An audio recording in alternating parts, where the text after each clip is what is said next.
Then Paul, looking earnestly at the council, said, Men and brethren, I have lived in all good conscience before God until this day. And the high priest Ananias commanded those who stood by him to strike him on the mouth.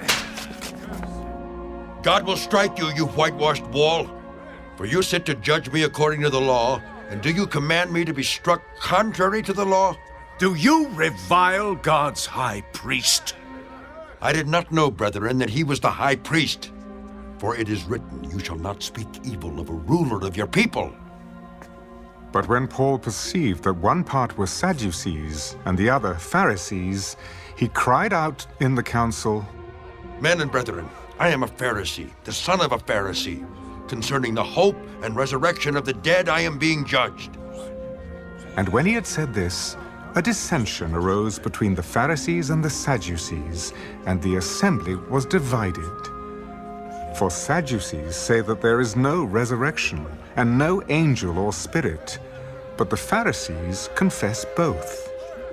Then there arose a loud outcry, and the scribes of the Pharisees' party arose and protested, We find no evil in this man, but if a spirit or an angel has spoken to him, let us not fight against God.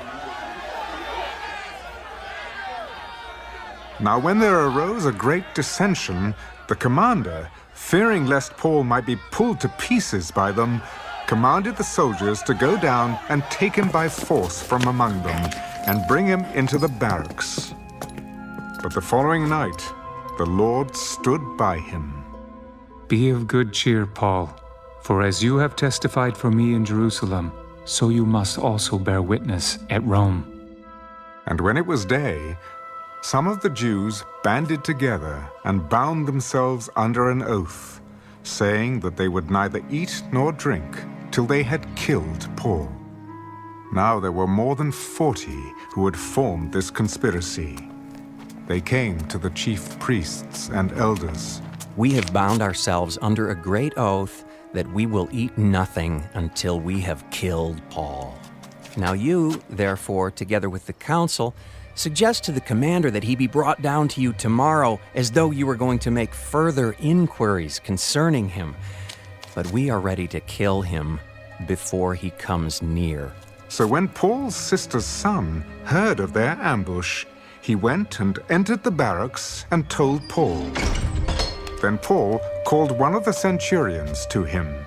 Take this young man to the commander, for he has something to tell him. So he took him and brought him to the commander. Paul the prisoner called me to him and asked me to bring this young man to you. He has something to say to you. Then the commander took him by the hand, went aside, and asked privately, What is it that you have to tell me? The Jews have agreed to ask that you bring Paul down to the council tomorrow, as though they were going to inquire more fully about him. But do not yield to them, for more than 40 of them lie in wait for him, men who have bound themselves by an oath that they will neither eat nor drink till they have killed him. And now they are ready, waiting for the promise from you. So the commander let the young man depart, and commanded him, Tell no one that you have revealed these things to me. And he called for 2 centurions. Prepare 200 soldiers, 70 horsemen, and 200 spearmen to go to Caesarea at the 3rd hour of the night, and provide mounts to set Paul on and bring him safely to Felix the governor. He wrote a letter in the following manner. Claudius Lysias, to the most excellent governor Felix, greetings.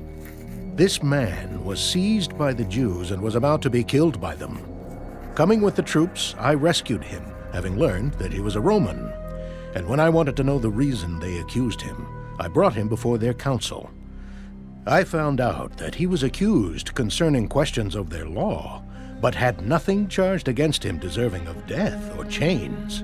And when it was told me that the Jews lay in wait for the man, I sent him immediately to you, and also commanded his accusers to state before you the charges against him. Farewell.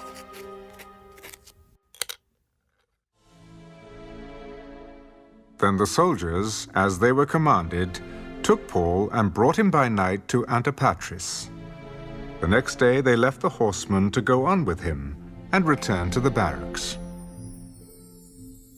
When they came to Caesarea and had delivered the letter to the governor, they also presented Paul to him. And when the governor had read it, he asked what province he was from. And when he understood that he was from Cilicia, he said, I will hear you when your accusers also have come. And he commanded him to be kept in Herod's praetorium.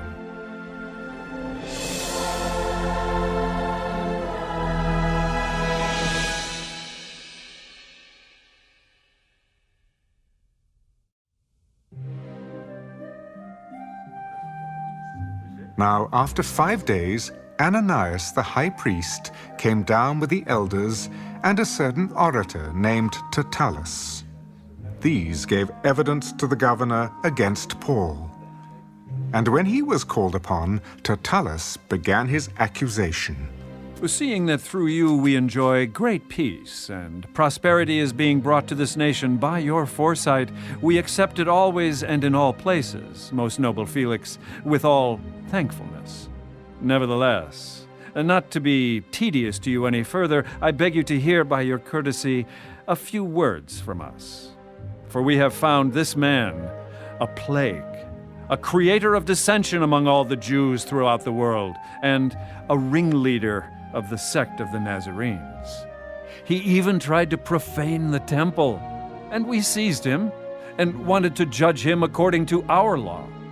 But the commander Lysias came by and with great violence took him out of our hands, commanding his accusers to come to you. By examining him yourself, you may ascertain all these things of which we accuse him. And the Jews also assented, maintaining that these things were so. Then Paul, after the governor had nodded to him to speak, answered, Inasmuch as I know that you have been for many years a judge of this nation, I do the more cheerfully answer for myself, because you may ascertain that it is no more than 12 days since I went up to Jerusalem to worship. And they neither found me in the temple disputing with anyone nor inciting the crowd, either in the synagogues or in the city. Nor can they prove the things of which they now accuse me. But this I confess to you, that according to the way which they call a sect, so I worship the God of my fathers, believing all things which are written in the law and in the prophets. I have hope in God, which they themselves also accept, that there will be a resurrection of the dead, both of the just and the unjust. This being so, I myself always strive to have a conscience without offense toward God and men.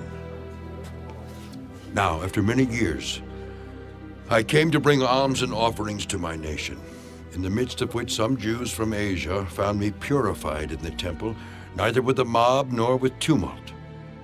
They ought to have been here before you to object if they had anything against me.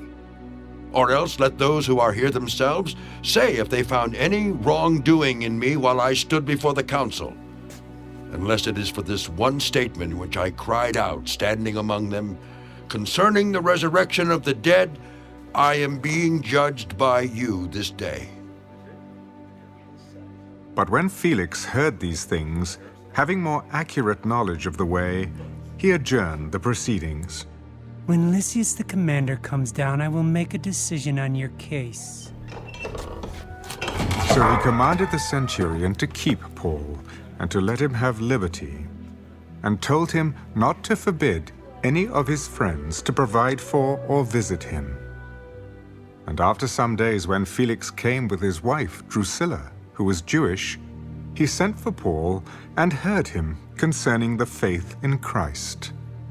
Now, as he reasoned about righteousness, self-control, and the judgment to come, Felix was afraid and answered, Go away for now. When I have a convenient time, I will call for you. Meanwhile, he also hoped that money would be given him by Paul, that he might release him. Therefore he sent for him more often and conversed with him. But after 2 years, Porcius Festus succeeded Felix. And Felix, wanting to do the Jews a favor, left Paul bound.